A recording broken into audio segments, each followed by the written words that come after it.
There's a lot of health problems that can result from ongoing alcohol consumption, but in this video I want to focus on one specific area, which is the dynamic between beer drinking and the effect that that can have on male steroid hormones like testosterone.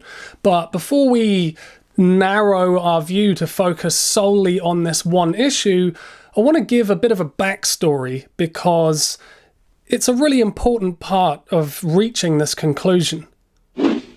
Now, there's going to be a lot of health-conscious people that insist that alcohol is harmful no matter what, and most modern alcoholic drinks aren't really that great in terms of quality. But alcohol itself isn't an inherently bad thing, and in the appropriate circumstances and the correct dosage, it can have important medicinal benefits. Alcohol is the result of fermentation, an entirely natural process that occurs due to communities of bacteria and yeast breaking down organic matter rich in natural sugars. Now, fermentation is a catalyst of transformation. It can take decaying matter and through a natural sort of alchemy, it can turn it into something completely different, sometimes resulting in life-giving medicine. Now, alcohol is really just a natural byproduct of this process. Many animals are well known for seeking out fruit and other sugar-rich natural substances in the wild that are in the advanced stages of fermentation for the specific purpose of basically just getting drunk. Now, many insects, such as butterflies, moths, or wasps, love a drink. They willfully choose to consume fermented substances because it's either part of their complex mating behavior or really just for the psychoactive feeling alone. Scientific research has even concluded that male fruit flies turn towards alcohol from rotting fruit when they haven't managed to reproduce during their mating season, whereas the males that did successfully mate actively avoided the alcohol. Now, the successful males exhibited very high levels of a brain chemical called neuropeptide F, which is very similar to dopamine. It's like a reward mechanism within the body and mind. But the unmated males had a comparatively very low presence of neuropeptide F, so they turned towards alcohol to console themselves and to increase the feelings of satisfaction that they were lacking from not finding a mate. Many species of deer are also partial to alcohol. It's very common that they visit orchards when fallen apples are overripe, with an increasing alcohol content, and after spending some time consuming this form of wild cider, they stumble merrily out of the orchards and go about their business. So alcohol consumption is by no means a human-only phenomenon, but it has influenced the development of human culture in a pretty massive way all around the world. Now, almost every indigenous culture has a history of alcohol fermentation that often spans tens of thousands of years. And this wasn't because indigenous people were trying to drown their sorrows. Moderate alcohol consumption, especially of the kind of beer that was made prior to the early 16th century, was actually quite healthy. Now, indigenous beer was a revitalizing tonic to the body and mind, and in many cultures, the production of different ales was something common to households as well as organizations, so there was a cultural involvement, awareness and wisdom surrounding alcohol fermentation, and despite its prevalence, the effects of beer consumption were entirely different to what we see today. Different types of beer were brewed in different regions and used for different purposes, like relieving stress and improving sleep, for restoring reproductive vitality, fertility, increasing libido, for sharpening the mind, as well as enhancing performance. Such was the case with Pilsner, a popular beer whose modern incarnation is a pale Czech lager rich in hops. But during the first half of the last millennium, it was a completely different drink. It was a very potent, stimulating, psychoactive ale brewed with a variety of different herbs that included black henbane. So the original Pilsner was a totally different drink, and it was actually used by Nordic berserkers as a way of preparing for battle. So the brewing of beer has been very popular throughout Europe, with a recorded history that dates back to the 10th century, although it was probably produced a lot earlier than that. Now, for a very long time, the primitive form of beer in Central and Northern Europe consisted of a fermented herbal formula known as Groot. Now, Groot was created from different combinations of herbs depending on the region where it was produced, but commonly the formula centered around yarrow, marsh rosemary, and bog myrtle. When these herbs are fermented, they become particularly stimulating to the mind and the libido. They can cause states of euphoria and enhance cognitive function and memory. And what's more, the strong bitter components and the astringency of these herbs really balance out the natural sweetness from the barley, the yeast, and the water, and together it produces a very well-rounded, rich, and pleasant brew. So slow motor function response time and slurred speech were not common side effects of Groot. It was actually considered to be more of a stimulant and a performance enhancer. Hundreds of different healing herbs were used in the various formulas of beer fermentation for at least 10,000 years before the German Beer Purity Act at the end of the Middle Ages in 1516. Now, up until that point, different types of Groot were the most common beers, and all of them had an enlivening, stimulating effect. Now, the German Beer Purity Act was essentially the first drug control policy ever legislated because it was a major turning point where hops were first introduced as the main focus of all beer production. So hops replaced the large variety of different herbs that were used in Groot production because hops are very bitter and they could offset the natural sweetness of the barley, yeast, and water fermentation.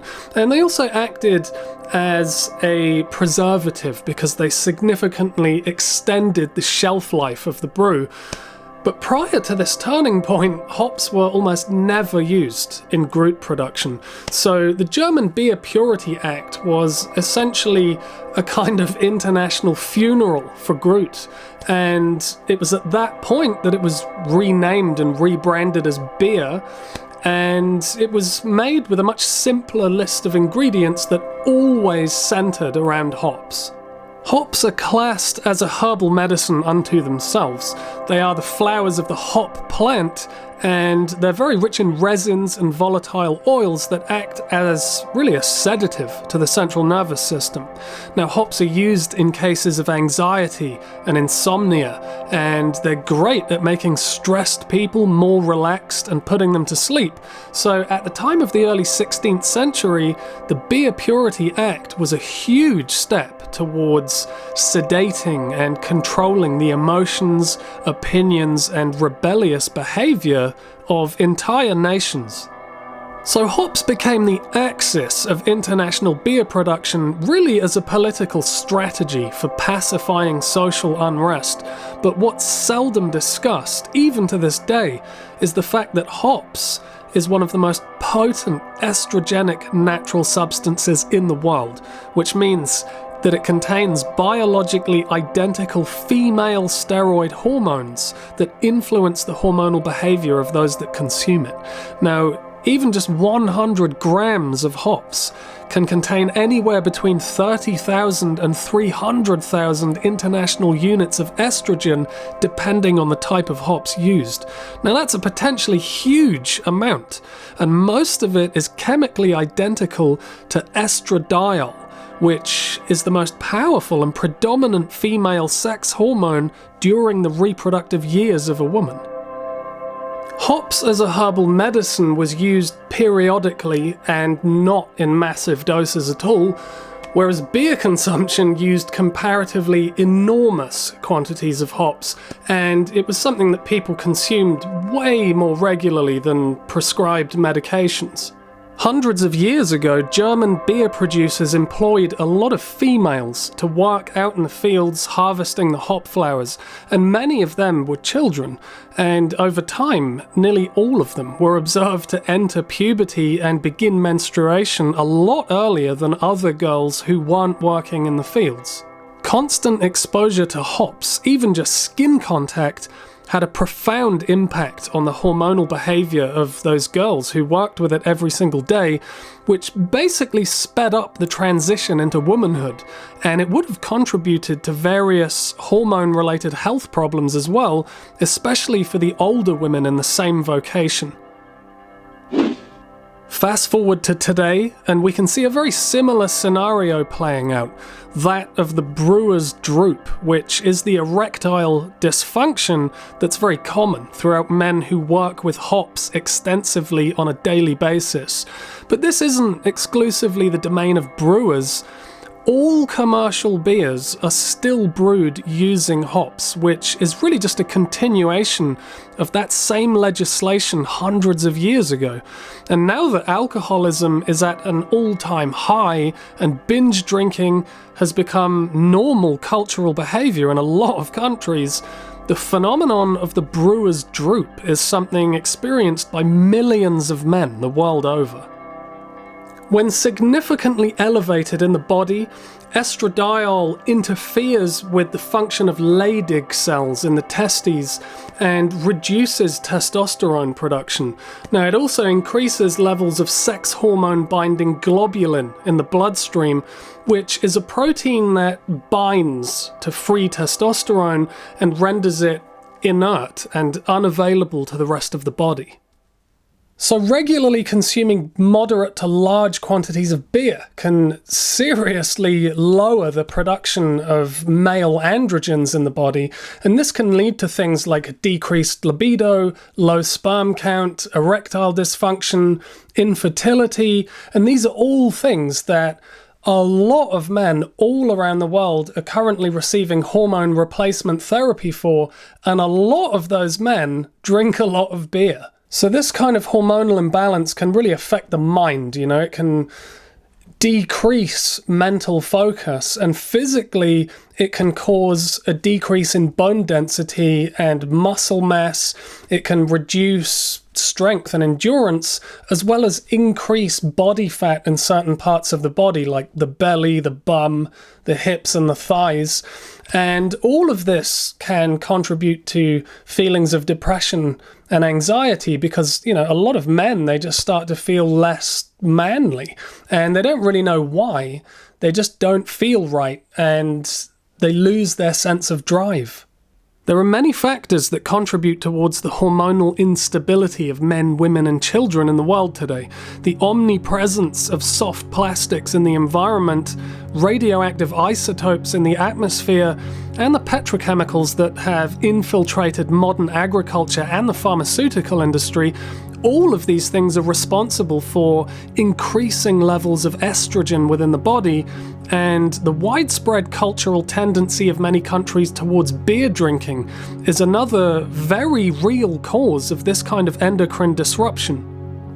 And it's no accident either. The German Beer Purity Act of 1516 set into motion a legislation that still prevails to this day, one that arguably aims to keep the population in relatively docile servitude, keeps them impressionable and easy to direct, as well as losing health sovereignty due to upsetting this delicate balance of reproductive steroid hormones. So like I said before, beer didn't always resemble the drink that we see today.